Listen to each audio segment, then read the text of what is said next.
Buenas tardes compañeros y profesor. Bueno, mi nombre es Jason Molina y vamos a hablarles sobre los moluscos bivalvos y su reproducción.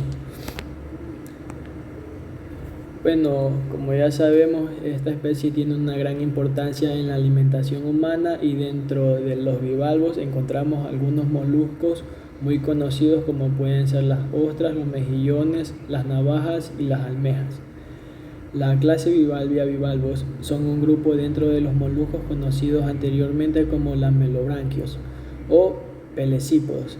Consta de unas 13.000 especies que viven en aguas dulces y mayormente en aguas saladas, caracterizadas por tener un cuerpo comprimido lateralmente y contenido en una concha formada por dos valvas unidas por una bisagra. Hablamos de sus características. Aunque todos los bivalvos tienen conchas, las características de estas pueden variar enormemente dependiendo de las especies. Algunos tienen conchas prácticamente globulares, mientras que otros las tienen mucho más alargadas. Sus tamaños también son muy variados. Encontramos algunos ejemplares como conchas de apenas unos milímetros, mientras que otras llegan a varios o incluso al metro de longitud, aunque en estos últimos suelen ser minorías. La concha y el manto son dos partes de los bivalvos que están estrechamente unidas. Por un lado, el manto es una fina membrana que cubre el cuerpo del animal y se encarga de secretar el material con el que se forma la concha. El material del que están hechas las conchas es calcita o aragonita. Ambas forman cristalinas de carbonato de calcio. Las valvas de los bivalvos crecen a lo largo de la vida del animal, tanto en superficie como en grosor, a medida que el manto va secretando más materia calcárea. Además, el manto también se encarga de producir los ligamentos que harán que la bisagra entre en dos valvas.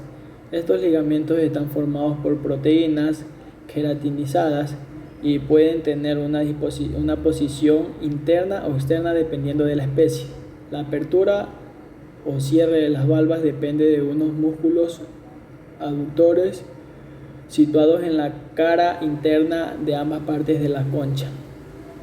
El estilo de vida de estos animales hace que muchos de sus órganos estén menos desarrollados que otros tipos de moluscos. El ejemplo más claro lo tenemos en el sistema nervioso. No tiene un cerebro definido, solo una serie de partes de ganglios conectados entre ellos y encargados de controlar la cavidad del manto, el pie y otros órganos. Aquí tenemos unas características generales de estos moluscos, los que son los de clase bivalvos. Como vemos ahí, es un animal bilateral, sin cabeza diferenciada, como anteriormente lo dijimos, que no tiene un cerebro definido, pie ventral modificado. Esto sirve para excavar o para fijarse al sustrato mediante filamentos del piso. Manto muy desarrollado, formado por un par de lóbulos laterales. Concha formada por dos valvas laterales, derecha e izquierda.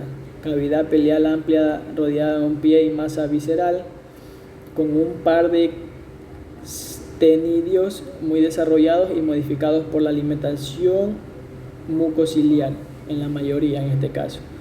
Tubo digestivo sin radícula y con el del estilo cristalino. Sistema circulatorio abierto con corazón tricametal típico. Sistema excretor típico de los moluscos, un par de metanefridios, un par de gónadas con conducto pares. Animales dioicos y monoicos, fecundación externa y fase larvaria Belliger simétrica o gloquidio. Hablando de su hábitat, los bivalvos han colonizado prácticamente cualquier hábitat acuático, aunque en su mayoría viven enterrados en sedimentos en el fondo del mar o en ambientes de agua dulce. La mayoría de ellos habitan la zona de los trópicos, así como aguas temperadas. Sin embargo, también pueden vivir en condiciones extremas y se conocen unas 140 especies que han desarrollado su vida en el Ártico. Algunas especies son muy sensibles a su hábitat y solo encuentran el ecosistema muy concreto. La mayoría de los bivalvos tienen una vida secundaria o incluso sésila, en ocasiones pasando toda su vida en la misma área donde se asentaron en la etapa juvenil. Muchos de estos viven en la zona intermareal, donde solo hay agua cuando la marea es alta, pero el sedimento se mantiene húmedo siempre. Otros, como mejillones, se adhieren a la superficie dura como las rocas mediante una estructura conocida como viso, hecha de queratina u otras proteínas. En los casos de bivalvos no sésiles, usan la estructura muscular del pie para moverse entre sus hábitats. Alimentación. La gran mayoría de bivalvos se alimentan mediante la filtración de agua, de la que capturan comida en forma de partículas como el fitoplancton. Todos cuentan con dos estructuras de sifones por donde entra y sale el agua filtrada. Algunas especies son carnívoras y tienen el sistema digestivo adaptado para poder ingerir presas relativamente grandes. En general, el tracto digestivo es común a todos los moluscos con esófago, estómago e intestinos. La mayor diferencia es que los bivalvos no disponen de rádula, un órgano muy especializado en los moluscos que se encuentra en la cavidad de entrada del sistema digestivo. Y bueno, como aquí vemos en esta imagen, está la entrada del agua, como nos indica aquí en lo que es en el dibujo, ¿no? La parte azul que va alrededor del pie, y bueno, ahí está la salida del agua. Como vemos, ahí está indicado las partes: está el pie, la valva, salida y entrada agua, vuelve la redundancia.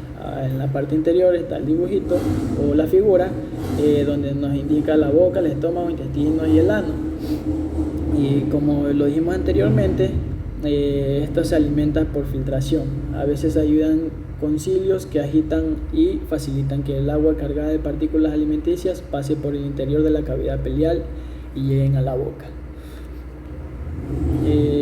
La anatomía interna. El rasgo más destacado de los bivalvos es la existencia de dos valvas igual o diferentes, y pueden o no cerrarse completamente sobre las partículas blandas del interior. Tienen un sinfín de formas y colores según la especie de la que se trate.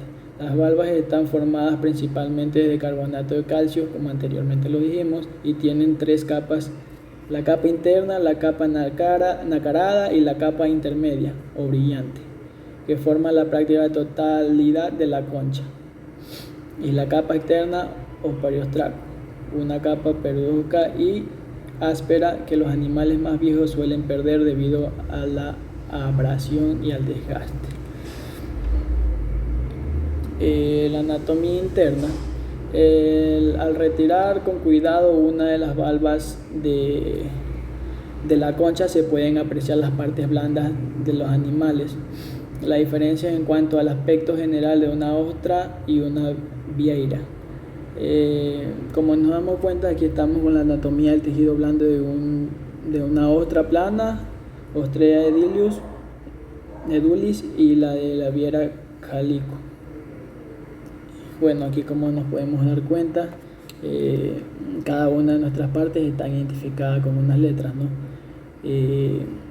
Con MA es el músculo aductor, la B, como vemos aquí, es las branquias, la G la gónada, la O el ovario, y la T, como está ahí, es el testículo en la vieira cálico. La L el ligamento, la M son las manto, U umbos, y las cámaras inhalentes y exhalentes de la cavidad de la mano del manto se identifican con CI y CE respectivamente. El manto. Las partes blandas están recubiertas por el manto, que está compuesto de unas finas fundas de tejido al borde más gruesas.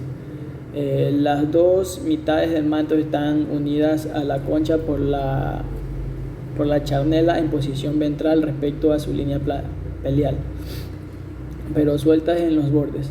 Los bordes engrasados pueden o no estar pigmentados y tienen tres pliegues.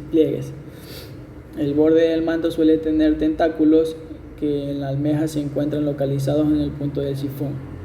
En especies como la vieira, el borde del manto no solo tiene tentáculos, sino que también tiene numerosos órganos fotosensibles. La función principal del manto es segregar la concha, pero también cumple otros propósitos, ya que posee una función sensorial y puede iniciar el cierre de las valvas como respuesta a condiciones desfavorables en el entorno. También puede controlar la entrada de agua en la cavidad corporal y además tiene función respiratoria. En especies como las vieiras, regula la entrada y salida del agua en la cavidad corporal y el movimiento del animal cuando nada.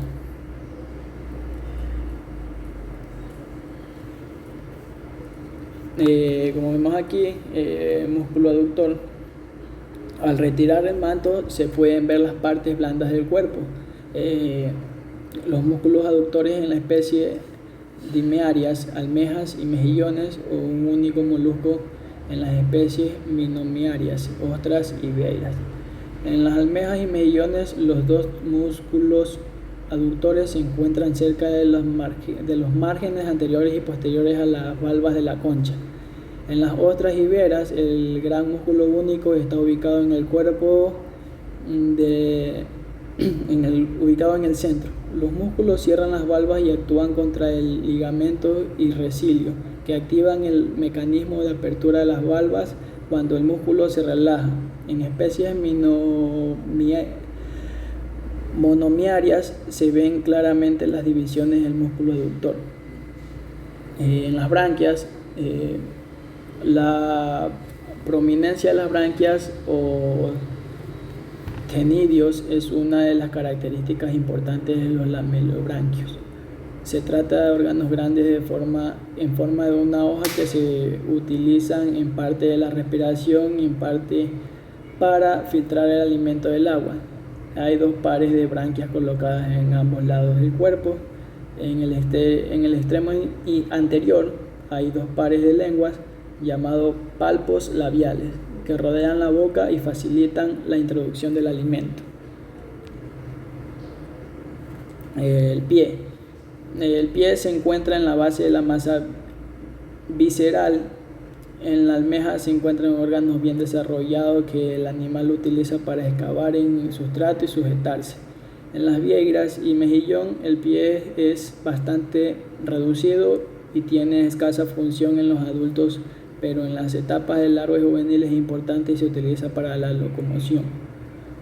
En las otras ostras es un órgano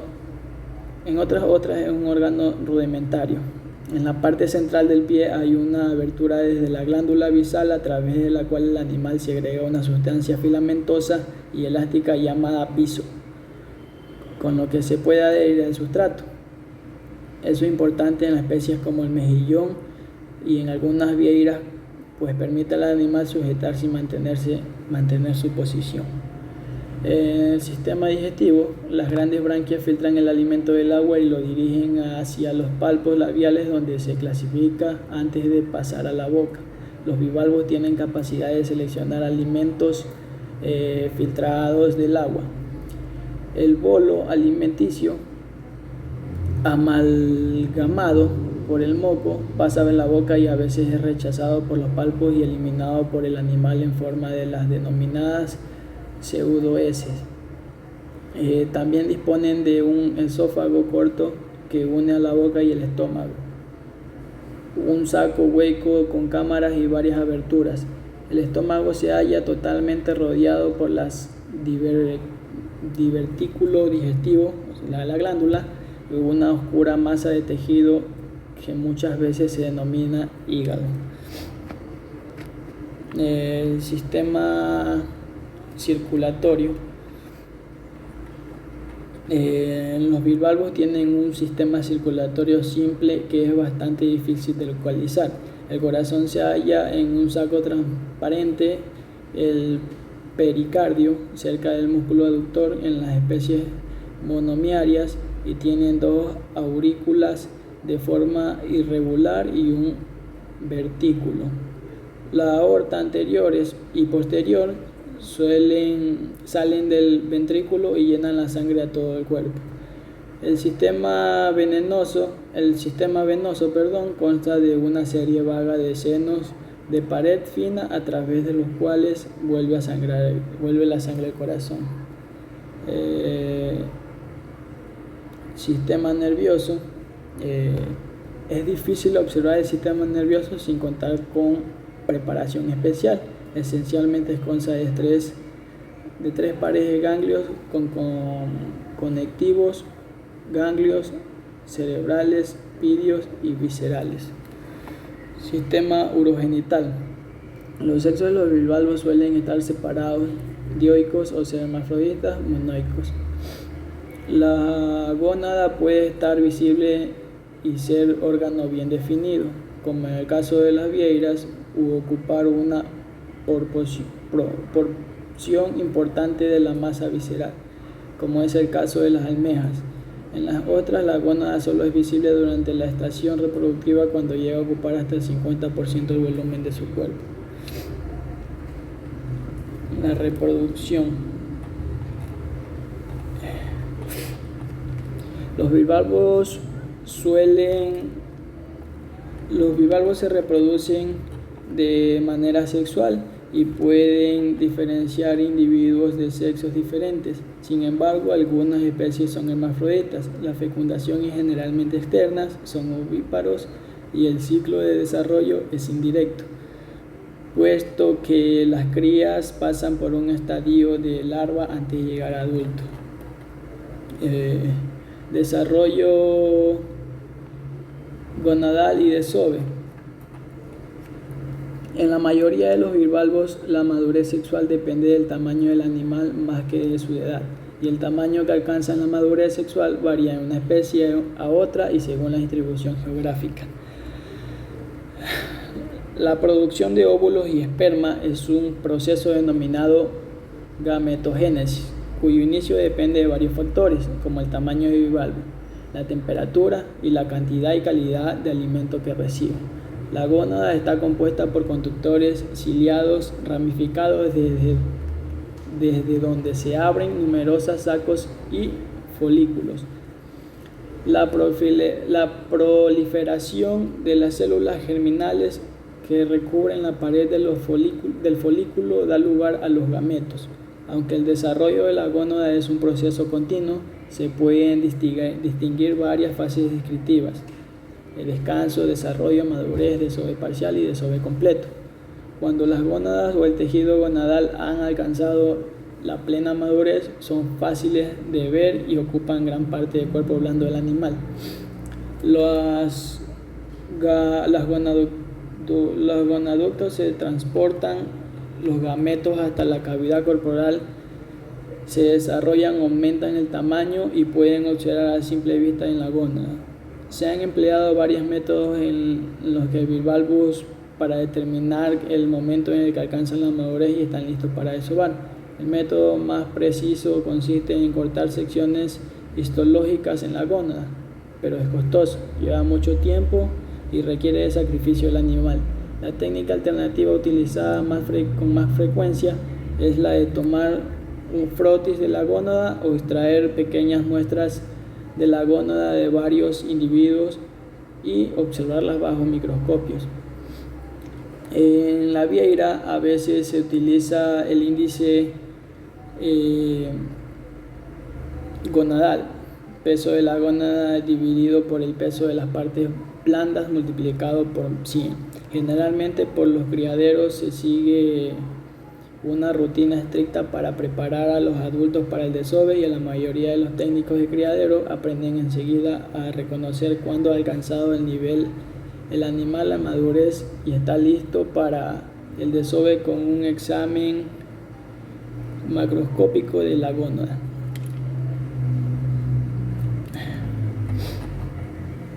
A veces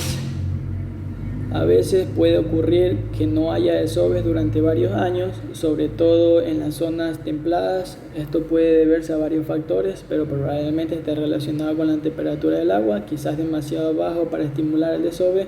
Cuando esto ocurre en la ostra, a veces los óvulos y el esperma Se reabsorben en el tejido gonadal, se degradan y luego los almacenan en una forma de glucógeno. En almejas y vieiras, la gónada puede permanecer en estado maduro hasta el año siguiente. Metamorfosis.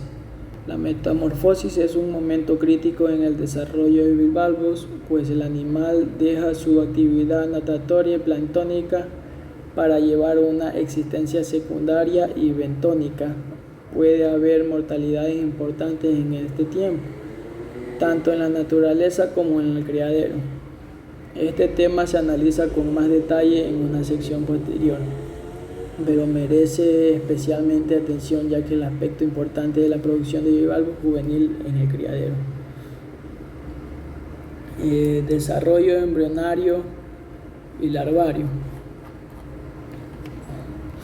El desarrollo larvario se da de forma similar en la cavidad paleal de la hembra y en el medio abierto. Los huevos sufren una división meiótica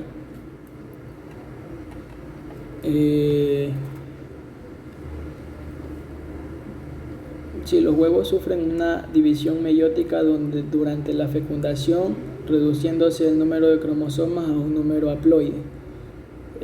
Antes de la fusión de los pronúcleos masculinos y femeninos para formar el cigoto. Durante la división meiótica se liberan dos cuerpos polares que al hacerse visibles nos indican que se ha conseguido la fecundación.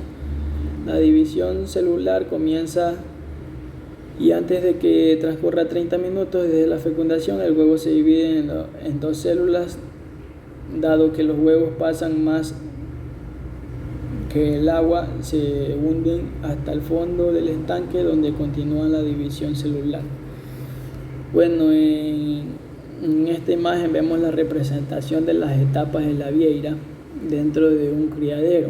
La duración del intervalo entre las distintas etapas se indica en horas o días para esta especie en particular y puede ser diferente a otras especies de bivalvos. Como vemos ahí, el desove de adultos se da en una hora. A los 2 empieza la fase de larvaria a los 14 días.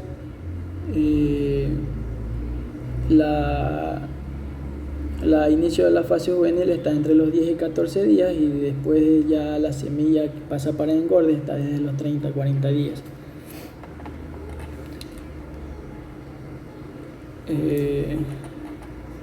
Clasificación de bivalvos. Se conocen 4 subclases dentro de la clase de los bivalvos.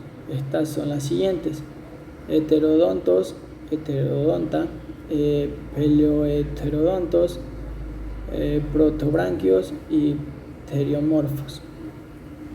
Con heterodontos. Los heterodontos son bivalvos marinos y se caracterizan por tener el tamaño en sus 2 valvas igual, además de poseer un poco de dientes cardinales separados por varios dientes laterales en la pared interna de su concha. Aquí incluyen almejas y los berberechos. Paleoheterodontos. El grupo paleoheterodontos está extinto. Poseían valvas de igual tamaño, aunque solo disponían de una hilera de dientes. Protobranquios. Los protobranquios, animales de agua profunda, y tienen varios pequeños dientes de tamaño muy similar entre ellos. Su pie no tiene una glándula que secreta viso. Y los pteriomorfos son animales exclusivamente marinos, tienen un pie muy reducido y sus branquias son grandes y les ayudan en la alimentación. Son los únicos que tienen ojos, aunque poco sofisticados, incluyen mejillones, entre otros muchos. Y bueno, gracias, eso es todo.